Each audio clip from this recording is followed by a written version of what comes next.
ሰላም ጤና ይስጥልን አድማጭ ተመልካቾቻችን፣ ይህ ዘወትር በየሳምንቱ በቦሌ ክፍለ ከተማ ኮሙኒኬሽን ጽሕፈት ቤት እየተዘጋጀ የሚቀርብላችሁ ከሰኞ እስከ ሰኞ የተሰኘው ፕሮግራማችን ነው። በዚህ ፕሮግራም በክፍለ ከተማው የተከናወኑ አበይት ተግባራት ይቀርባሉ። እስከ ፕሮግራማችን ፍጻሜ አብራችሁ እንድትቆዩ እንጋብዛለን።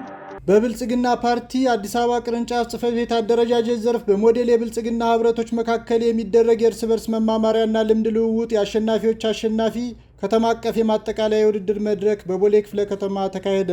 የዕለቱ የክብር እንግዳ የብልጽግና ፓርቲ አዲስ አበባ ቅርንጫፍ ጽሕፈት ቤት ኃላፊ አቶ ሞገስ ባልቻ እንደተናገሩት ፓርቲው በአዲስ አበባ ከተማ ብቻ 1 ሚሊዮን የሚጠጋ አባልና በርካታ ደጋፊዎች ያሉትና ከ4000 በላይ የህብረት አደረጃጀቶች ያለው መሆኑን ጠቁመው ፓርቲው አንዱን የበላይ አንዱን የበይ ተመልካች አድርጎ የቆየውን የአግላይና የበላይ የፖለቲካ ሀሳቤ በማፍረስ በወንድማማችነትና በህትማማችነት ላይ የተመሰረተ አካታችና አሳታፊ ሁለንተናዊ አውድ መፍጠሩን አስገንዝበዋል። አቶ ሞገስ አያይዘውን በመደመር መንግስት እሳቤ በክቡር ጠቅላይ ሚኒስትር ዶክተር አብይ አህመድ አቅጣጫ በክብር ከንቲባ አዳነች አቤቤ በየደረጃው በሚገኘው አመራር የ24/7 ርብርብ አዲስ አበባን እንደ ስሟ አበባ ለማድረግ ቀን ከሌት በመስራት የህዝቡን ኢኮኖሚያዊ፣ ማህበራዊና ፖለቲካዊ ጥያቄዎች በመመለስ ከተማዋ ለአፍሪካና ለዓለም ብርሃን እየሆነች በመሆኑ በአመራሩና በህብረቶች መካከል ጤናማ ፉክክር በማካሄድ ሁለንተናዊ ብልጽግናችን ለማረጋገጥና ጠንካራ ህብረቶች ለጠንካራ ፓርቲ መሰረት በመሆናቸው በትጋት እየተሰራ መሆኑን ገልጸዋል። በብልጽግና ፓርቲ አዲስ አበባ ከተማ ቅርንጫፍ ጽሕፈት ቤት የአደረጃጀት ዘርፍ ኃላፊ አቶ አብርሃም ታደሰ በመድረኩ ላይ እንዳሉት ፓርቲው በሚሊዮን የሚቆጠሩ አባላትና ደጋፊዎች ያሉት መሆኑን ገልጸው ይህ በሞዴል የብልጽግና ህብረቶች መካከል የሚደረግ የእርስ በርስ መማማሪያና ልምድ ልውውጥ የአሸናፊዎች አሸናፊ ከተማ አቀፍ የማጠቃለያ የውድድር መድረክ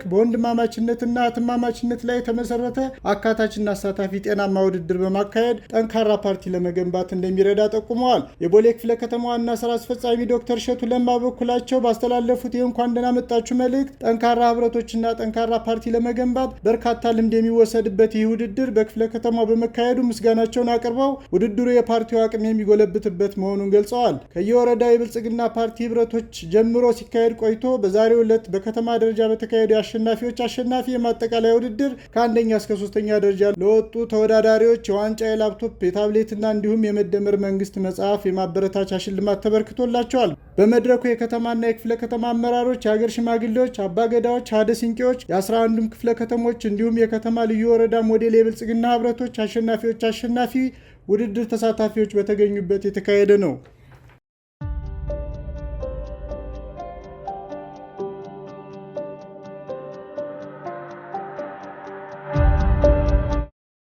የገናን በዓል ምክንያት በማድረግ በቦሌ ክፍለ ከተማ የተዘጋጀው ባዛር ተከፈተ።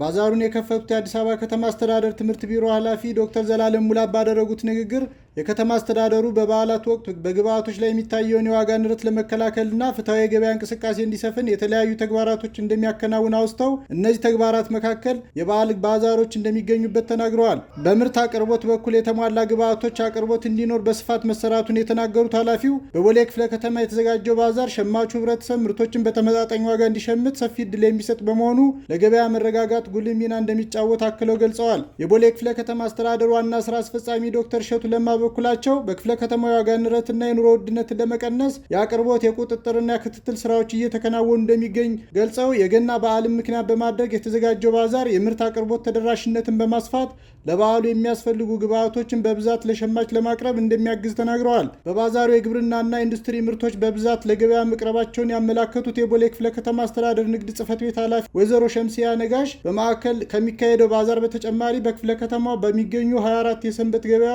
ምርቶች በብዛት የቀረቡ በመሆኑ ሸማቹ ህብረተሰብ በአቅራቢያው ባሉ የሰንበት ገበያዎች ምርቶቹን መሸመት እንደሚችል አስታውቀዋል።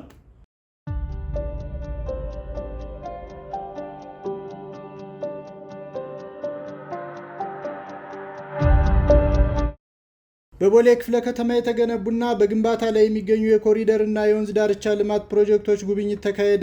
በቦሌ ክፍለ ከተማ አስተዳደር ኮሙኒኬሽን ጽሕፈት ቤት አዘጋጅነት ከ11ዱም የክፍለ ከተማ ወረዳዎች የተውጣጡ የሲቪክ ማህበራት፣ የምክር ቤት አባላት፣ የተገልጋዮች መማክርት ጉባኤ አባላት፣ የክፍለ ከተማና የወረዳ የዘርፉ አመራሮችና ባለሙያዎች እንዲሁም የማህበራዊ ሚዲያ አንቂዎች በወረዳ 3 እና 13 ግንባታቸው የተጠናቀቁና በግንባታ ላይ የሚገኙ የኮሪደር የወንዝና የወንዝ ዳርቻ ፕሮጀክቶችን ተዘዋውረው ጎብኝተዋል። የቦሌ ክፍለ ከተማ አስተዳደር ኮሙኒኬሽን ጽሕፈት ቤት ኃላፊ አቶ ሚካያስ አውቀነው በጉብኝቱ ወቅት እንደተናገሩት በጠቅላይ ሚኒስትር ዶክተር አብይ አህመድ ሀሳብ አመንጭነት ከተሞችን ውብ፣ ጽዱና ለኑሮ ምቹ ለማድረግ የኮሪደር ልማት ፕሮጀክት በሀገር አቀፍ ደረጃ እየተካሄደ ሲሆን አዲስ አበባ በቀዳሚነት በዘርፉ በርካታ ስራዎችን ማከናወኗን ተናግረዋል። የከተማ አስተዳደሩ ለፕሮጀክቱ በሰጠው ከፍተኛ ትኩረት በክብርት ከንቲባ አዳነች አቤቤ መሪነት ከመንገዶች ባሻገር የወንዝ ዳርቻዎችን ከቆሻሻ መጣያነት አላቆ ያማሩ የመናፈሻ ስፍራዎች እንዲሆኑ መደረጉን ያመለከቱት ኃላፊው ከእነዚህ ስራዎች መካከል በቦሌ ክፍለ ከተማ የተገነቡና እየተገነቡ ያሉ የኮሪደር የወንዝና የወንዝ ዳርቻ ፕሮጀክቶች የክፍለ ከተማው ህብረተሰብ እንዲያውቃቸውና የፕሮጀክቶቹን ጠቀሜታ እንዲገነዘብ የኮሚኒኬሽን ጽህፈት ቤት የጉብኝት መርሃ ግብር ማዘጋጀቱን አክለው አስታውቀዋል። የቦሌ ክፍለ ከተማ አስተዳደር አካባቢ ጥበቃ ጽህፈት ቤት ኃላፊ አቶ አሚን ቅጣው በበኩላቸው በአዲስ አበባ የሚገኙ ወንዞች ለዘመናት በንጽህና ጉድለት የጤና ጠንቅ ሲሆኑ መቆየታቸውን አውስተው ይህንን ገጽታ ለመቀየር ከከተማው የኮሪደር ልማት ፕሮጀክት በተጓዳኝ እየተከናወነ ባለው የወንዝ ዳርቻ ልማት ወንዞች ለመናፈሻ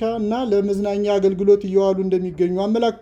የቦሌ ክፍለ ከተማ የወንዝ ዳርቻ ልማት ከሚካሄድባቸው ክፍለ ከተሞች አንዱ መሆኑን አቶ አሚን ገልጸው የክፍለ ከተማው ህብረተሰብ ተወካዮች በጉብኝታቸው የተመለከቱን ስራ ለህብረተሰቡ በማሳወቅ ህዝቡ የልማቱ ባለቤትና ተጠቃሚ መሆኑን እንዲገነዘብ የበኩላቸውን ሚና እንዲጫወቱ ጥሪ አቅርበዋል። የጉብኝቱ መርሃ ግብር ተሳታፊዎች በሰጡት አስተያየት በመንግስት የተሰሩና እየተሰሩ ያሉ የልማት ስራዎችን አድንቀው በቀጣይ በየአካባቢያቸው በሚካሄዱ የልማት ስራዎች ያላቸውን ተሳትፎ እንደሚያጠናክሩ እንዲሁም ለህዝቡ እንደሚያስተዋውቁ አረጋግጠዋል።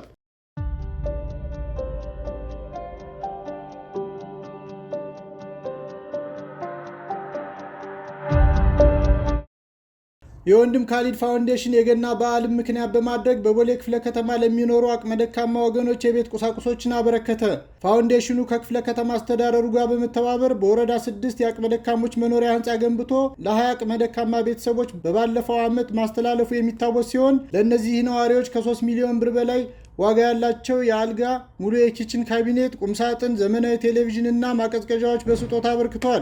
በስነ ስርዓቱ ላይ የተገኙት የቦሌ ክፍለ ከተማ አስተዳደር ዋና ስራ አስፈጻሚ ዶክተር እሸቱ ለማ ባደረጉት ንግግር በጎነት ከመልካም ህሌና የሚመነጭ መልካም ስራ በመሆኑ የበጎነት ስራ የህሌና እርካታ የሚሰጥ ተግባር እንደሆነ ተናግረዋል። የወንድም ካሊድ ፋውንዴሽን በቦሌ ክፍለ ከተማ በርካታ በጎ ፍቃድ ስራዎችን ማከናወኑ ያወሱት ዋና ስራ አስፈጻሚው ዛሬ የተካሄደው ድጋፍ ነዋሪዎች ምቹ ህይወት እንዲኖሩና በዓሉን በደስታ እንዲያሳልፉ የሚያደርግ መሆኑን በመግለጽ ወንድም ካሊድ ፋውንዴሽን ላበረከተው ስጦታ በክፍለ ከተማ አስተዳደሩ ስም ምስጋና አቅርበዋል። የወንድም ካሊድ ፋውንዴሽን መስራችና የቦርድ ሰብሳቢ አቶ ካሊድ ናስር በበኩላቸው ፋውንዴሽኑ ከቦሌ ክፍለ ከተማ አስተዳደር ጋር ባለፉት ዓመታት የተቸገሩ ወገኖችን በመርዳት በስፋት ሲሰራ መቆየቱን አውስተው ዛሬ የተደረገው ድጋፍ በአሜሪካን ሀገር በሚኖሩ የፋውንዴሽኑ የቦርድ አባላት በተሰበሰበ ገንዘብ ተገዝቶ በወረዳ 6 በተገነባው የአቅመ ደካማ ወገኖች መኖሪያ ለሚገኙ ወገኖቻችን እንዲደርስ የተደረገ ነው ብለዋል። ፋውንዴሽኑ በቀጣይም ከክፍለ ከተማው ጋር በጋራ የሚያከናውነውን የበጎ ፍቃድ ስራ አጠናክሮ እንደሚቀጥልም የቦርድ ሰብሳቢው አረጋግጠዋል። በስነ ስርዓቱ ላይ የክፍለ ከተማ አስተዳደሩ አመራሮችና የወንድም ካሊድ ፋውንዴሽን የቦርድ አባላት የተገኙ ሲሆን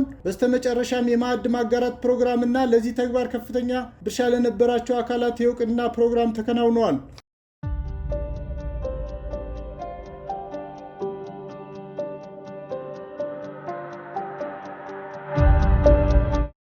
በቦሌ ክፍለ ከተማ የ2018 በጀት ዓመት የበጋ መስኖ እርሻ ማስጀመሪያ መርሃ ግብር ተካሄደ።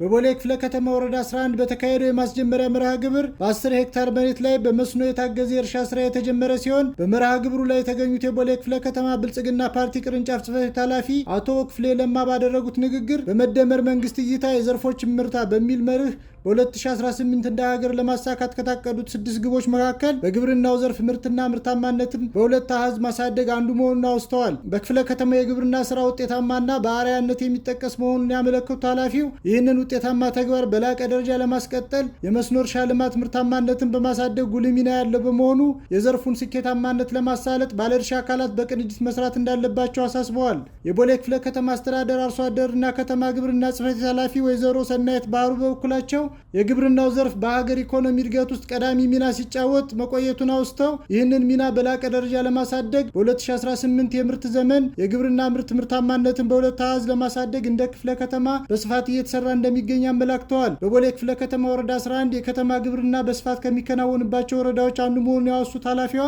በ2018 የምርት ዘመን በመስኖ የሚመረተውን የሰብል ምርት በማሳደግ የዘርፉን ግብ ውጤታማነት ከፍ ለማድረግ ጽሕፈት ቤቱ ድጋፉን እንደሚቀጥል አስታውቀዋል። በወረዳው በ2018 2018 የምርት ዘመን 10 ሄክታር መሬት በመስኖ ለማልማት ታቅዶ እየተሰራ እንደሚገኝ ያስታወቁት የወረዳ 11 ዋና ስራ አስፈጻሚ አቶ አማን ሐምዳ ወረዳው በከተማ ግብርና ዘርፍ ያለውን ውጤታማነት በመስኖ እርሻ ዘርፍ ለማስቀጠል በትኩረት እንደሚሰራ አረጋግጠዋል። ከማስጀመሪያ መርሃ ግብሩ በተጓዳኝ በወረዳው የከተማ ግብርና ስራዎችና የሰንበት ገበያ እንቅስቃሴ በክፍለ ከተማ አስተዳደሩና በወረዳ አመራሮች ተጎብኝተዋል። ውድ አድማጭ ተመልካቾቻችን ለዛሬ ያዝናቸው መረጃዎች እኒህን ይመስላሉ። በቀጣይ ከሰኞ እስከ ሰኞ ፕሮግራማችን እስከምንገናኝ በደህና ቆዩ።